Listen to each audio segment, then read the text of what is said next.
corners here, haven't you? Yeah, if you miss the braking point on turn 1, you need to go outside of the gravel trap.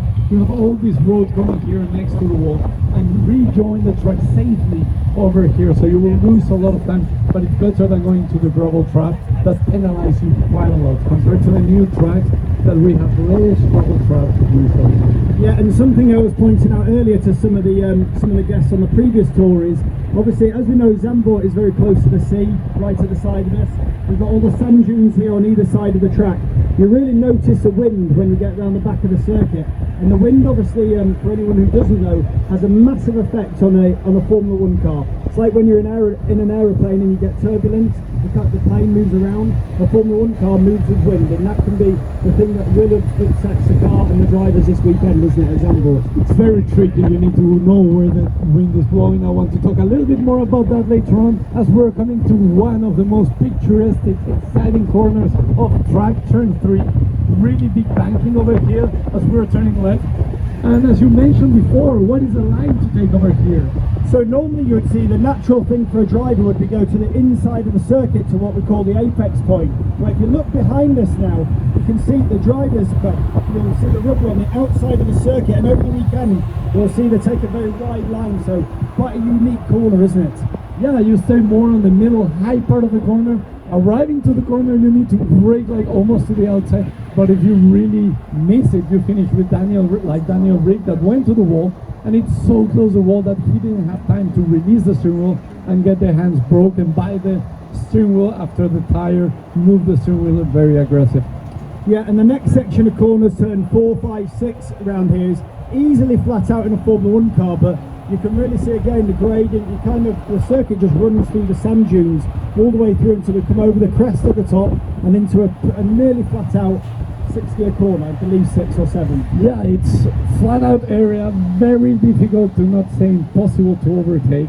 If you put the cars side by side, it's so risky to get an accident, and the speeds are insanely high here. Even I've driven just GT car here, and it's really quick and it feels like a roller coaster. You feel the 3D of the track. Usually you watch on TV the tracks are very flat. This is a 3D track with elevated changes, crazy. I think even more than static as you go up and down in a short period of time. Yeah, absolutely. And just, I'm sure you all know what these are. They're obviously road sweepers. You might think, what are they doing on the circuit? It looks very clean out here. But these will be now polishing off, especially after everyone's done the track walk. Any bits of debris, even just little bits of litter that are being thrown around that might get stuck in the radiators of the car.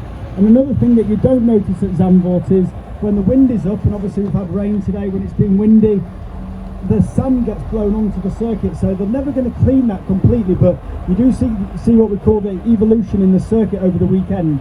It's rained a lot today, as we know, and it's possibly going to rain more over the weekend, but the track just gets quicker and quicker every session, doesn't it? So teams don't just focus on the setup for the FP1, they're looking at the setup for qualifying in the race. And that's a very good point. Returning to the sector that we just passed, up and down, easy flat in dry conditions, but apparently it's going to rain a lot this weekend. If it's wet, it's not anymore easy flat.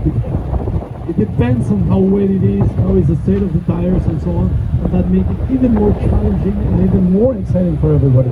I mean, when you talk, Chizito, about the first corner, about the gravel trap, you look here, this is I'm not sure if the 6th or 7th gear, depending on the car, nearly flat out right-hander, but on the outside, it's just a gravel trap straight away, so if the driver does make a mistake, they're into that gravel trap.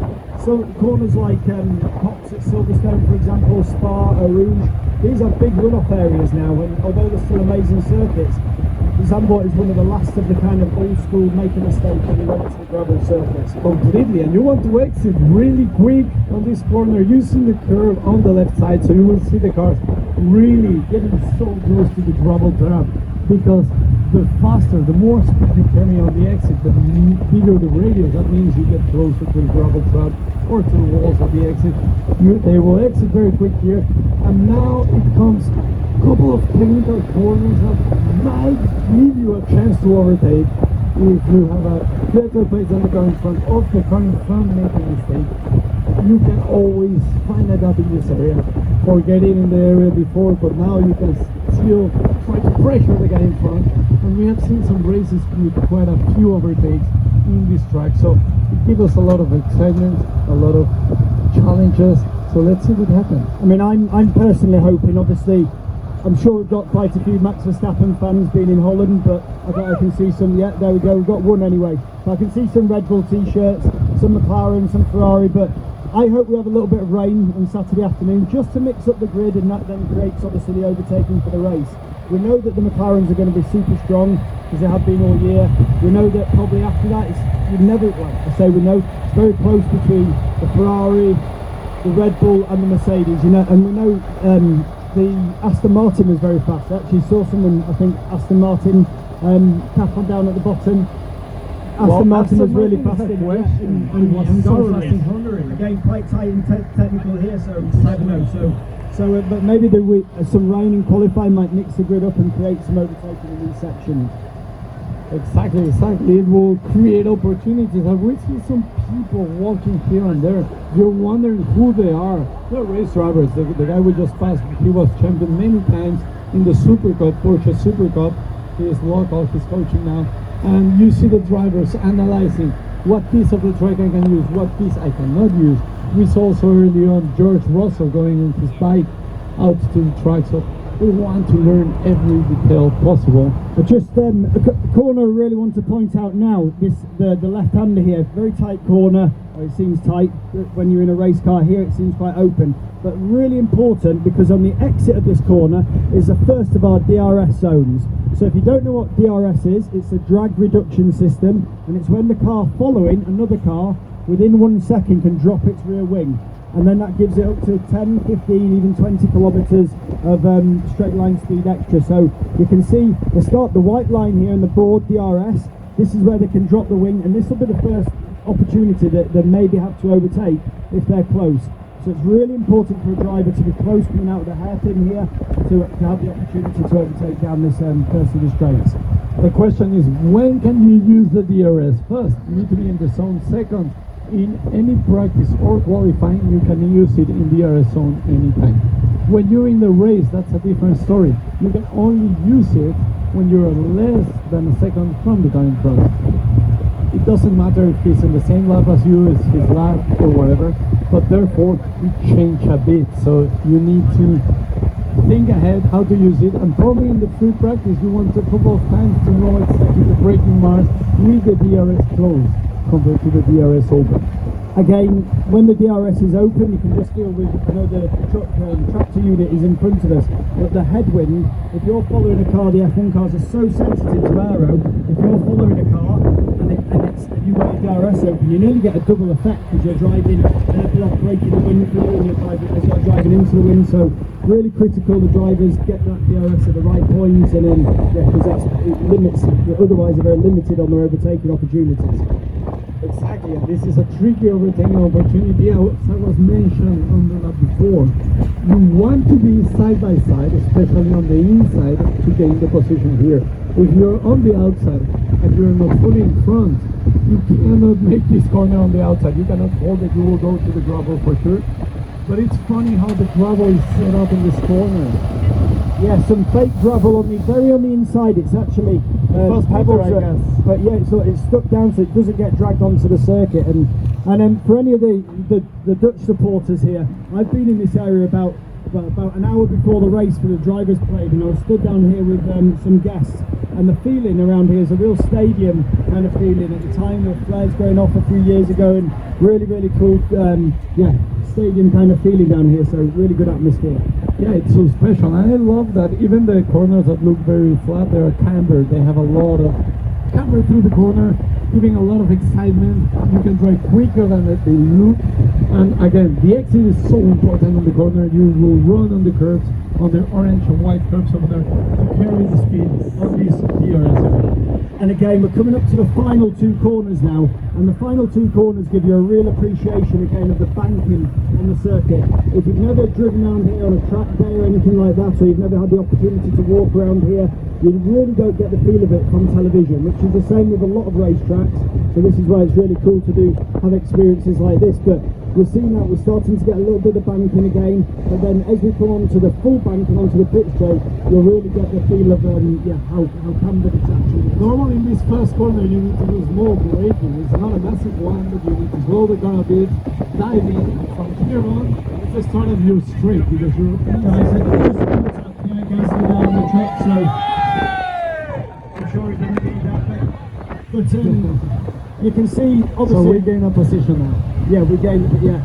So, but that's just, it's quite cool to see. I saw a few of the drivers out earlier.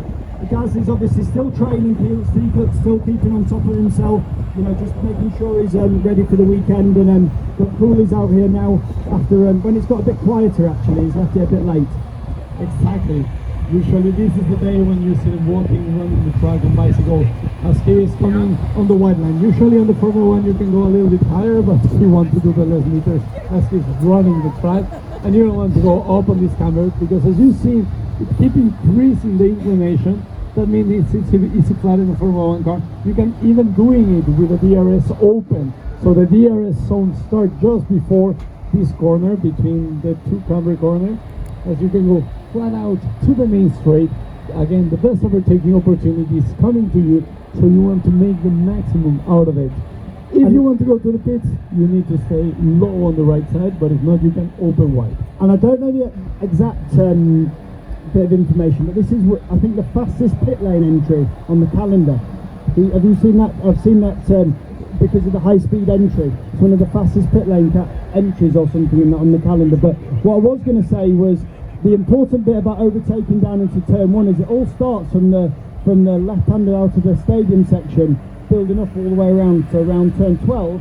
The build-up starts to overtaking all the way down the pit straight. So just looking above, I'm sure you maybe can tell some of this anyway, but these are all actually the little commentary booths, these porter cabins here. So you can see each one's got a screen in. Each television station will have one of them, so they'll be getting the live feed, commentating a bit of what they see. We can now see we're at the kind of back of the grid here, or maybe some of the support race grids go a bit further, but we'll see the entry to the pit lane, and we're starting to see the back of the grid.